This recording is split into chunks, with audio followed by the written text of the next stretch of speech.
কাশিমপুর ধনঞ্জয় খালি এলাকায়। এখানে একজনকে রাত ভরে পিটাইছে, পিটাইয়া তাকে এখানে মেরেছে, মেয়েরা তাকে রাত্রে করছে যে তার শরীরে আঘাত করছে অনেক। সারা রাত ধরে ভোর তাকে নির্যাতন করেছে। দেখেন তার শরীরের অবস্থা। এই লোকটাকে রাত আটকে রেখে তাকে মেরেছে। এখন তাকে কাশিমপুর থানা পুলিশ উদ্ধার করেছে এবং তার পরিবার পরিজন এখানে আসছে। এইগুলো তার পরিবার তাকে এদেরকে আটকে রেখেছিল। হ্যাঁ, কান্নাকাটি করেন না।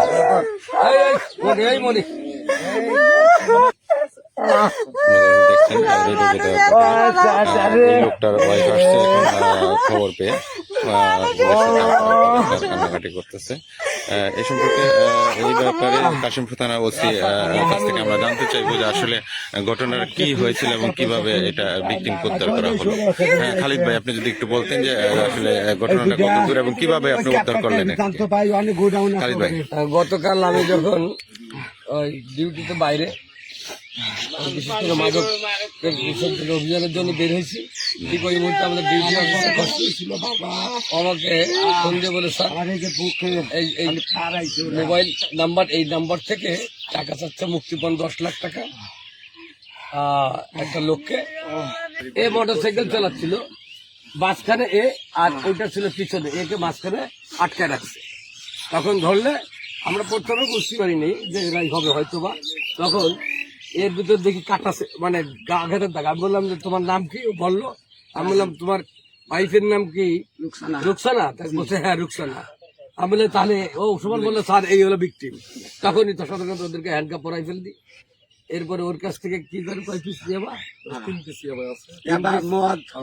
আর একটু মদ, ওই যে খাচ্ছিল বাংলা মদ।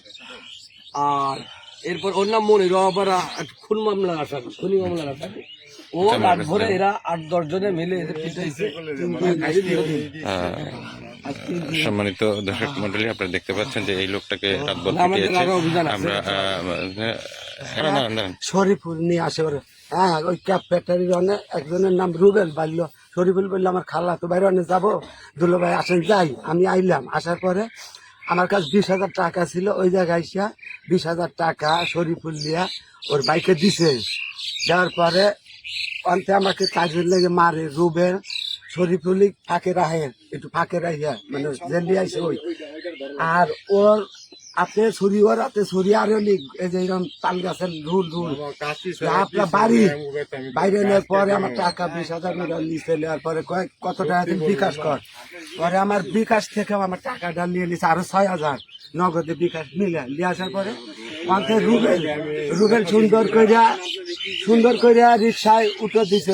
ওর হুন্ডা আছে, ওই রুবেলের হুন্ডাই করে আমার দিয়ে দিছে। এনে একটা বিশাল মরুভূমির মতো বাগান আছে, গজারি বাগান। বাগাইনা আইনে আমার পুরো দূর মার। আমি কই কেছে ভাই, আমার কয় মাদার ছুরি ধরে কইছে 1 ফোঁটা লড়াচড়া করবে। আনে নিয়ে আসার পরে ঈর্ষাদে ফোন যায়। ঈর্ষাদ আবার তো বানা ওই তো দড়ির মতো বাতারি লিয়াইছে পাইপ আইনা। ওরা 3 জন যে বাড়ি হইনে আশপাশে সবাই বাইরে হয়েছে, ভয় ওদের কাছে যায় নাই। আমি ঘোরার মতো শিক্ষার পার্টি পরে আমাকে আনতে চাই না। ওরা চড়ার মধ্যে ধান খেতের ভিতরে নিয়ে যায়, বিভিন্ন স্থানে নিয়ে গেছে। আজকে বহু নৌকায় করে 4 নৌকা পাল্টাইছে। ওরা পাল্টা জায়গায় যায়, ডেরায় নিয়ে গেছে। খালি মারির পারি আমার চাইছে 10 লাখ টাকা। 10 লাখ টাকা দিবিতে বাঁচছি, না হলে আজকে 10টা পর্যন্ত শেষ ডেট বারবার কইছে। আচ্ছা, এরা কি আপনার আগে পূর্ব পরিচিত? না, এক আমি চিনি না। তাহলে আপনাকে ধরে এদের কাছে ট্রান্সফার করলো কে? ট্রান্সফার করছি ভাই, জানে ওই যে টাকা নিবি 10 লাখ আমার কাছে, আমি আগে চিনি না। সম্মানিত দর্শক মন্ডলী, আপনারা দেখতে পাচ্ছেন যে এই যে আসলে আসামিরা এখন তাদেরকে নিয়ে যাওয়া হচ্ছে কাশিমপুর থানা পুলিশে।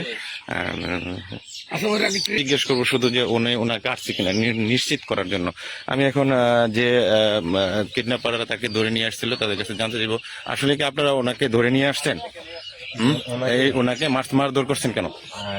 আমরা মারিনি। কোথায় ছিল?